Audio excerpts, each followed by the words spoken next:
News one தமிழின் 8 மணி செய்திகளுக்கு உங்களை வரவேற்பது சிவமாய குமரன்.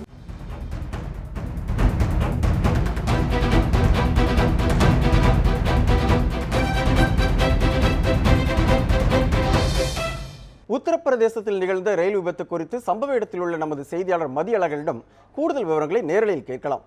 மதியழகன், சொல்லுங்க, விபத்தில் நசுங்கிய பெட்டிகளில் சிக்கியவர்கள் எல்லோரும் மீட்கப்பட்டுள்ளார்களா? தற்போது அங்கு நிலவும் சூழல் என்ன என்பது பற்றிய விவரங்களை சொல்லுங்க. அதாவது இந்தூரில் மத்திய பிரதேச மாநிலம் இந்தூரிலிருந்து பீகார் தலைநகர் பட்னாவிற்கு சென்று கொண்டிருந்த விரைவு ரயிலானது இன்று அதிகாலை 3 மணி அளவில் உத்தரப்பிரதேச மாநிலம் கான்பூர் மாவட்டத்திற்குட்பட்ட புக்கரையான் என்னும் இடத்தில் விபத்திற்குள்ளானது. இந்த விபத்தை பொறுத்த வரைக்கும் மிக கோரமான விபத்து என்றுதான் நாம் சொல்ல வேண்டும். மொத்தம் இந்த ரயில் பெட்டியினுடைய 14 பெட்டிகள் இருந்தாலும் இந்த பெட்டியினுடைய முன்பதிவு, அதாவது ஸ்லீப்பர் கோச் மற்றும் அதே போல குளிர்சாதன வசதி செய்யப்பட்டுள்ள பெட்டி மட்டும்தான் மிக அதிக அளவில் பாதிக்கப்பட்டு இருக்கிறது. தற்பொழுதும் இரவு நேரமாகியும் தொடர்ந்து விளக்குகளின் உதவியுடன் மீட்பு பணிகள் தொடர்ந்து நடைபெற்று வருகிறது. தேசிய பேரிடர் மீட்பு படையினர், இராணுவ படையினர், ரயில்வே பாதுகாப்பு படையினர் உள்ளிட்ட தொடர்ந்து மீட்பு பணிகளில் ஈடுபட்டு வருகின்றனர். இந்த மீட்பு பணியானது இன்று நள்ளிரவு வரைக்கும் இரவு முழுவதும் கூட செல்லலாம் என எதிர்பார்க்கப்படுகிறது. குறிப்பாக A3 கோச், அதாவது குளிர்சாதன பெட்டியில் இருக்கக்கூடிய B3 அந்த பெட்டியில் தான் அதிக அளவில் சேதம் அடைந்திருக்கிறது. தற்பொழுது அந்த பெட்டியை அப்புறப்படுத்தும் பணி தான் நடைபெற்று வருகிறது. அந்த பெட்டியை அப்புறப்படுத்தும் பணியில் ஈடுபட்ட பொழுது கடந்த ஒரு மணி நேரத்தில் மட்டும் கிட்டத்தட்ட 8 உடல்கள் மீட்கப்பட்டு இருக்கிறது. தற்பொழுது உயிரிழந்தவர்களினுடைய எண்ணிக்கை 125ஆக உயர்ந்திருக்கிறது. தொடர்ந்து அதிக அளவில் பாதிக்கப்பட்டிருக்கக்கூடிய பெட்டிகளை அப்புறப்படுத்தும் பணிகளானது நடைபெற்று வருகிறது.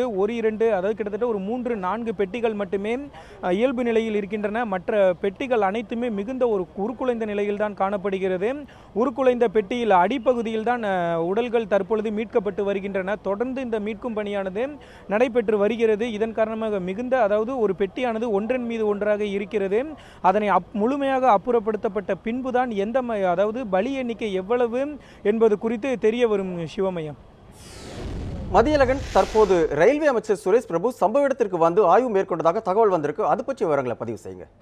அதாவது இந்த விபத்து ஏற்பட்டவுடன் இந்த உள்ளூரைச் சேர்ந்த எம்பிக்கள், எம்எல்ஏக்கள் மற்றும் அரசியல்வாதிகள் தொடர்ந்து இந்த பகுதியில் ஆய்வு மேற்கொண்டு வந்தனர். அதே போல மத்திய ரயில்வே துறை இணையமைச்சர் மனோஜ் சின்ஹாவும் இந்த பகுதியில் ஆய்வு மேற்கொண்டார். இதனை அடுத்து ஒரு சிறிது நேரத்திற்கு முன்பாக மத்திய ரயில்வே துறை அமைச்சர் சுரேஷ் பிரபு இந்த பகுதிக்கு வந்து கிட்டத்தட்ட ஒரு 10-15 நிமிடங்களுக்கு மேல் இந்த பகுதியில் ஆய்வு செய்தார். எந்த மாதிரியான பெட்டிகள் பாதிக்கப்பட்டு இருக்கிறது, பாதிப்பின் அளவு என்ன, தற்பொழுது என்ன மாதிரியான ஏற்பாடுகள், அதாவது நடவடிக்கைகள் எடுக்கப்பட்டு வருகின்றன, ரயில் போக்குவரத்தை சீர் செய்வதற்கும் அதே போல உருக்குலைந்த பெட்டிகளை அப்புறப்படுத்துவதற்கும் என்ன மாதிரியான நடவடிக்கைகள் மேற்கொள்ளப்பட்டு வருகின்றன, என்ன மாதிரியான மீட்பு நடவடிக்கைகள் ஏற்பட்டு இருக்கிறது உள்ளிட்ட நடவடிக்கைகள் குறித்து கேட்டறிந்தார். அதனைத் தொடர்ந்து செய்தியாளர்களிடம் பேசிய அவர், காயமடைந்தவர்களுக்கு உரிய உதவிகள் வழங்கப்படும், அவர்களுக்கு சிகிச்சை உரிய முறையில் அளிக்கப்படும் என தெரிவித்திருக்கிறார். அதே போல இந்த சம்பவம் குறித்து உயர்மட்ட குழு ஒன்று விசாரணை நடத்த உத்தரவிடப்படும் என்றும் அவர் தெரிவித்திருக்கிறார். அதே போல பல்வேறு தரப்பினரும் தொடர்ந்து இந்த பகுதியில் ஆய்வு செய்திருக்கிறார்கள். இந்த ரயிலானது இந்தூரிலிருந்து பீகார் தலைநகர் பட்னாவிற்கு சென்று கொண்ட காரணத்தினால் இதில் பட்னாவை சேர்ந்த பயணிகளும் பயணித்திருக்கிறார்கள். அதன் காரணமாக அதாவது பீகாரை சேர்ந்த IG SK சிங்கும் இந்த இடத்தில் ஆய்வு மேற்கொண்டது குறிப்பிடத்தக்கது. சிவமயம். மதியழகன், இதுவரைக்கும் 123 பேர் இந்த விபத்தில் உயிரிழந்ததாக சொல்லப்படுது. இதுல தமிழகத்தை சார்ந்த யாராவது உயிரிழந்திருக்கிறார்களா? அந்த மாதிரியான தகவல் எதுவும் இருந்தா சொல்லுங்க. அதாவது பலி எண்ணிக்கையானது தற்பொழுது 125 எட்டி இருக்கிறது. மேலும் 2 உடல்கள், நான் குறிப்பிட்டது போல அந்த குளிர்சாதன வசதி பெட்டி கொண்ட B3 என்ற அந்த பெட்டியிலிருந்து மேலும் 2 உடல்கள் மீட்கப்பட்டு இருக்கிறது. மொத்தம் பலி எண்ணிக்கை 125ஆக உயர்ந்திருக்கிறது. இதை பொறுத்தவரைக்கும், இந்த விபத்தை பொறுத்தவரைக்கும் அதிக அளவில் மத்திய பிரதேச மாநிலத்தை சேர்ந்தவர்கள் தான் அதிக அளவில் பாதிக்கப்பட்டிருக்கிறார்கள். அதற்கு அடுத்தபடியாக பட்னாவை சேர்ந்தவர்கள். தமிழகத்தை பொறுத்தவரைக்கும் யாரேனும் இறந்திருக்கிறார்களா அல்லது காயம் ஏற்பட்டு இருக்கிறதா என்று குறித்த தகவல் இதுவரை வெளியாகவில்லை. இது தொடர்பாக தென்னக ரயில்வே, கிழக்கு ரயில்வே தொடர்பு கொண்டு அறிக்கையும் கேட்டிருக்கிறது. ரூபாய் நோட்டுகள் செல்லாது என்ற அறிவிப்பிற்கு ஆதரவு தெரிவிக்கும் நடிகர்கள் தங்கள் சம்பளத்தை வெளிப்படையாக கூற தயாராகின நாம் தமிழர் கட்சியின் தலைமை ஒருங்கிணைப்பாளர் சீமான் கேள்வி எழுப்பியுள்ளார். சென்னை லயோலா கல்லூரியில் ஈழம் தொடர்பான கருத்தரங்கில் கலந்து கொண்ட பின்னர் செய்தியாளர்களிடம் பேசிய போது அவர் இவ்வாறு குறிப்பிட்டார். அதாவது அப்போ நம்ம என்ன கேட்குறோம், எந்த நடிகர், ஐயா ரஜினிகாந்த்னு நான் சொல்லலை, எந்த நடிகர் இந்த படத்துக்கு இவ்வளோ சம்பளம்னு அறிவித்து வாங்கியிருக்காங்க, அந்த பணத்துக்கு நான் வாங்கினது இவ்வளவு வரி கட்டியிருக்கேன், எந்த நடிகர் கையேந்தி உயர்த்தி சொல்ல முடியும் நான் கட்டியிருக்கேன்னு?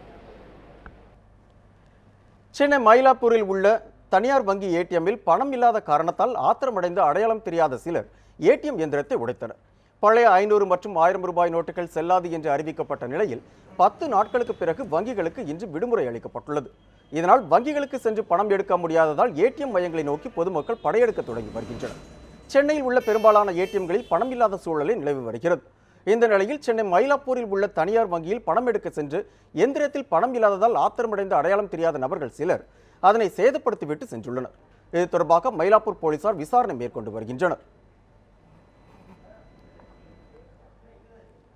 ரூபாய் நோட்டுகள் செல்லாது என்ற அறிவிப்பை கண்டித்து திமுக சார்பில் மனித சங்கிலி போராட்டத்தை கருணாநிதி அறிவித்திருப்பது குறித்து நியூஸ்7 தமிழ் இணையதளத்தில் நேயர்களிடம் கருத்து கேட்டிருந்தோம். அதற்கு அரசியல் லாபத்திற்காக என 46.33% பேர் கருத்து தெரிவித்துள்ளனர். நியாயமானது என்று 37.16% பேரும், எந்த பயனும் கிடையாது என 16.51% பேரும் கருத்து கூறியுள்ளனர். இதே கேள்வியை ட்விட்டர் சமூக வலைதளத்தில் கேட்டிருந்தோம். அதற்கு அரசியல் லாபத்திற்காக என 46% பேர் கருத்து தெரிவித்துள்ளனர். நியாயமானது என்று 27% பேரும், எந்த பயனும் கிடையாது என 27% பேரும் கருத்து கூறியுள்ளனர். சென்னை சாஸ்திரி நகர் வங்கி பணம் கொள்ளையடிக்கப்பட்ட வழக்கில் கிளை மேலாளர் உட்பட 5 பேர் கைது செய்யப்பட்டுள்ளனர். கடந்த சில தினங்களுக்கு முன்பு சாஸ்திரி நகர் ஸ்டேட் பேங்க் ஆஃப் மைசூர் கிளையிலிருந்து 25 லட்சம் ரூபாயை புதிய நோட்டுகள் மாற்றுவதற்காக கிளை காசாளர் இளங்கோ, ஓட்டுநர் சக்திவேல் ஆகியோர் நங்கநல்லூருக்கு எடுத்து சென்றுள்ளனர். அப்போது ஜமீன் பல்லாவரம் அருகே 4 பேர் கத்தியை காட்டி மிரட்டி அந்த பணத்தை கொள்ளையடித்துள்ளனர். இது குறித்து பல்லாவரம் காவல் நிலையத்தில் புகார் அளிக்கப்பட்டது. இது தொடர்பாக வங்கியின் மேலாளர் உள்ளிட்ட 8 பேரிடம் விசாரணை நடத்தப்பட்டது. இதில் கொள்ளையடிக்கப்பட்ட 25 லட்சம் ரூபாய் வங்கியில் கையாடல் செய்யப்பட்ட பணம் என்பது கண்டறியப்பட்டது. அதனை புதிய ரூபாய் நோட்டுகளாக மாற்ற வேளச்சேரியைச் சேர்ந்த தனியார் வங்கி மேலாளர் முகேஷ் மற்றும் ஊழியர் மணிகண்டன் உதவியுடன் இடைத்தரகரை அணுகியதும் தெரிய வந்தது. அதனைத் தொடர்ந்து இடைத்தரகர் ராஜேஷ் தனது கூட்டாளிகளின் உதவியுடன் பணத்தை கொள்ளையடித்ததும் கண்டுபிடிக்கப்பட்டது. இதனையடுத்து ஸ்டேட் பேங்க் ஆஃப் மைசூர் கிளை மேலாளர் லோகேஸ்வர் ராவ், காசாளர் இளங்கோ, ஓட்டுநர் சக்திவேல் மற்றும் இவர்களுக்கு உதவிய தனியார் வங்கி மேலாளர் முகேஷ், ஊழியர் மணிகண்டன் ஆகியோரை சாஸ்திரி நகர் போலீசார் கைது செய்தனர். தப்பி ஓடிய கொள்ளையர்கள் ராஜேஷ், லோகேஷ் உள்ளிட்ட 4 பேரை தேடும் பணி தீவிரப்படுத்தப்பட்டுள்ளது. இத்துடன் 8 மணி செய்திகள் நிறைவு பெறுகிறது. அண்மை செய்திகளுக்கு தொடர்ந்து இணைந்தீர்கள் நியூஸ்7 தமிழோடு.